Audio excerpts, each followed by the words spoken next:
So guys, if you clicked in this video, you already know why you're here. So getting into the lower mid tier. Also, I'm not having the normal Monday and Wednesday videos until I finish these tier list videos. So that'd be a couple weeks. And yeah, let's get right into it. So with the lower mid tier characters, I think the best way to describe them is characters that are solid, but end up just a little bit outclassed by characters above them. So starting off with Marth, you have a character, well, literally outclassed by Lucina, right? In a way, I'm not entirely sure like if this character is this bad. But what I will say is that the tipper mechanic hurts him. Because he has to land the tippers, he gets big damage. What ends up happening a lot is that you kind of know what he's going for. Like, he has to swing at certain spacings, at certain timings. And as a result, he's a lot easier to deal with than, say, Lucina. And I feel like even if this character maybe was like an upper mid tier or high tier, it'd be hard to justify him unless he was like significantly better than Lucina. And I think as a result, his meta is super far behind and won't really ever like catch up unless he gets ridiculous buffs. And Lucario, this is a character that by all metrics is bad, and then he gets Aura, right? And even then, Aura doesn't help the fact that his hitboxes outside of Aura buffed Aura Sphere becomes insane. Like, a big Aura Sphere is hard for a lot of characters to deal with. But outside that, it's like he still has the same issues of not really great anywhere. He just hits really hard, and he's moderate weight with a decent recovery and decent movement options. Yeah, I just don't see where he stands out. Mewtwo. Mewtwo is a character that, when this character is going, he is going. He's like very strong with momentum. He has some of the best normals in this game, like, period. He has insane speed as well. He hits very hard, good combos, good damage output. But obviously the Mewtwo issue, right? Just too big. The tail is an issue. Too light. And also his up B is pretty easy to punish teleport recovery. If like you're outplaying someone with Mewtwo, you're gonna destroy them. But if you're getting outplayed even slightly, you're gonna be losing it pretty hard, it feels like. And in a game like Ultimate, where a lot of good characters, you beat people despite getting outplayed, Mewtwo just doesn't fit among them. Sword is kind of just there. He's just the worst, like, swordy, like, zoner character. His sword normals are just kind of bad. Overall, like, all of his tilts are kind of meh. His aerials are kind of meh. And then his projectiles are actually decent, but they're not, like, amazing. They don't, like, justify how meh his mobility and his normals are. And really, outside, like, some cool stuff like Chakram and, like, NATO, and up air being such a strong move, doesn't really stand out. What's up, guys? If you love the analytical content I provide to this channel, feel free to check out my Patreon, where I post up analyses of top player matches and lessons I give to people so you can see my thought process when looking at the game and explaining the game to other people. Hope you check it out. Next, I have Toon Link. Toon Link is a character that would be really good if he hit a little bit harder. Because, like, he has a really good neutral. He's fast, he's small, his projectiles are amazing, he has good frame data. His hitboxes are a little bit lackluster, which is a problem for sure. But really the issue is, because someone with like these combos, like these boomerang fairs, these bomb fairs, you get like 20 damage. Hit someone with like these just straight projectiles, like 10 damage. Lots of like just lackluster pokes, which is fine.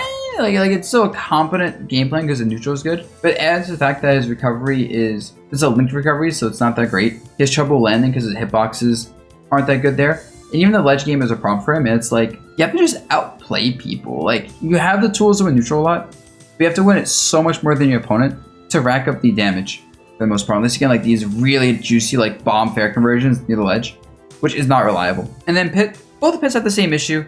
Honestly, I just grouped them together because I don't think the differences matter enough. They don't do enough damage or kill well enough. Like, you get like these like 20% damage like combos with them, maybe like at low percent, you like down throw into like down air, nair, drag down, like down throw into something like 40 damage. But like outside of that, he has just low damage conversions. His combos also stop working pretty early. And really, he just also has trouble killing. Like, even though he has some good kill moves like forward smash and back air, they're not amazing. He has trouble landing them. His edge guarding and his juggling, due to his low airspeed, like, it's not as good as you think they are, despite the multi-jumps. And also his hitboxes, his multi-hits, a lot of times just don't work well. People fall out of them.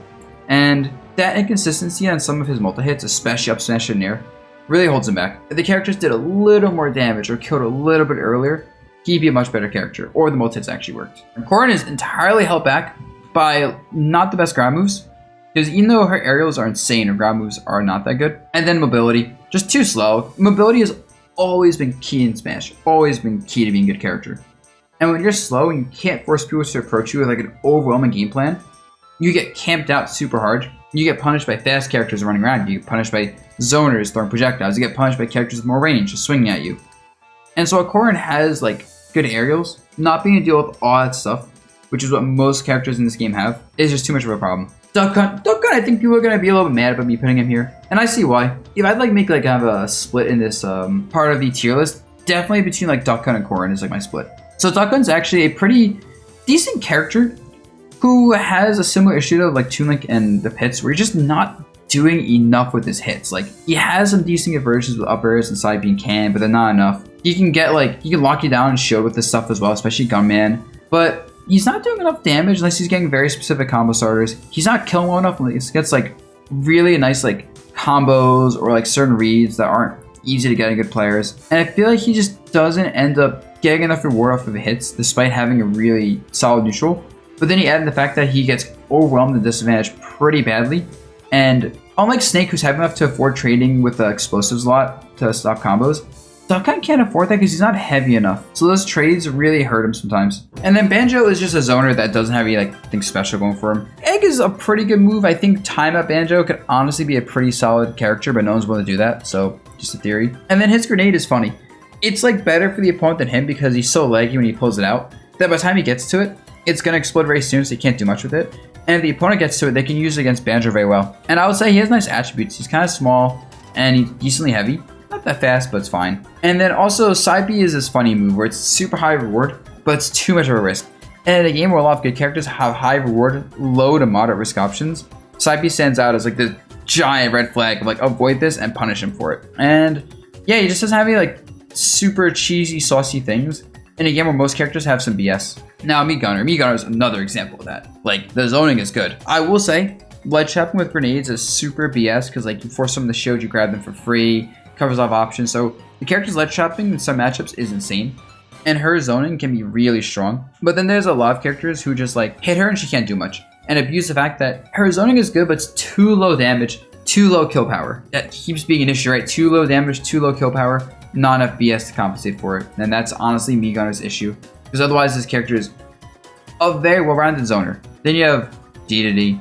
This character honestly is only here because his weight damage output is like such a good combo. Like he by all means, if he was like Martha weight, for example, or like had like Toon Link or Pits like damage output and kill powers, would be like in low tier for sure. But because of that, he can afford to take risks and like guess a couple times and just kill you, and you have to hit him a lot more than he hits you.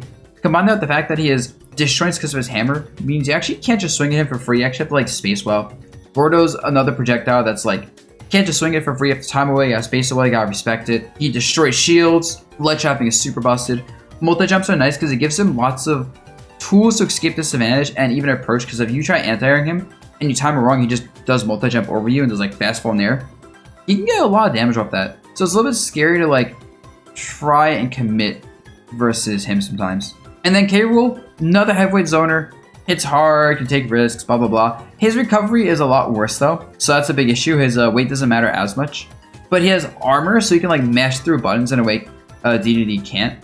And also his zoning is a bit more reliable than DDD's Gordo, because a lot of times Crown Toss or like Neutral B is just safe at certain distances, and you have to hold that L and try to find a way to get closer and then punish him. Combined with some of the crazy conversions he gets off like Crown Toss up air, up smash, or like down throw into like redra option out of like the berry, kill you. He's really scary. Still has issue being a big character that gets comboed and overwhelmed pretty well, but has like the tools to make up for it with the armor. I know people are gonna look at me for putting Pichu here and go, what are you talking about, Dabuz?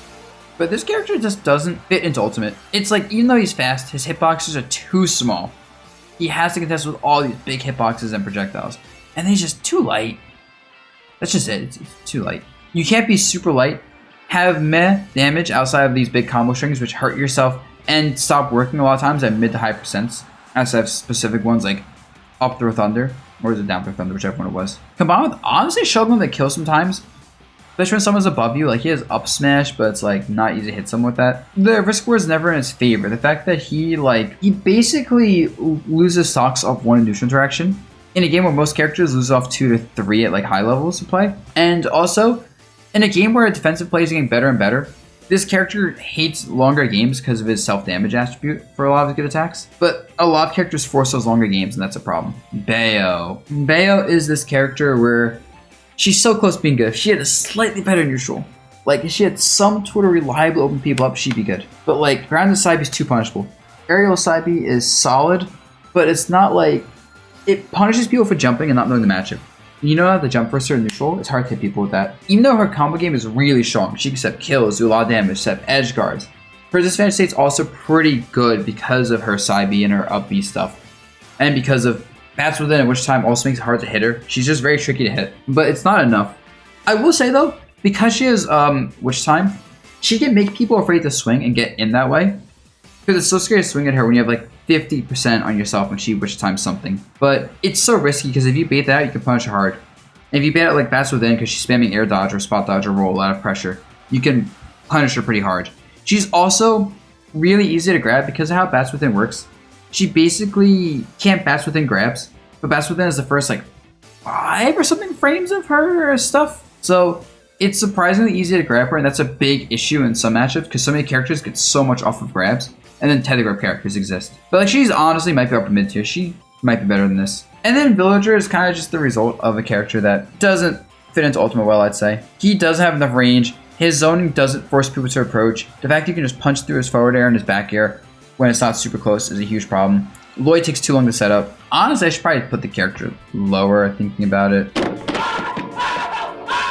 Because like, all he really has going for him, I'd say, is his frame fit is nice. He is small, he's decently weighty. Forward smash is a very nice edge guard. And when he does set up his side B like pressure, when he does find a character that can't really approach in the forward air and back air well, or if he can start getting juggles and edge guards with up air and down air, it's very nice. But also, he has issue where it's like all 4 diagonals for him kind of stink. He doesn't cover those well. He's very like up, down, left, right hitboxes. And a lot of characters can exploit that. I think Nair is such a good tool that I guess helps him out, but I don't know. I just feel like he should be here, but that's not saying much. And yeah, guys, that's the lower mid-tier characters that are generally just decent enough but outclassed. See you in the next video.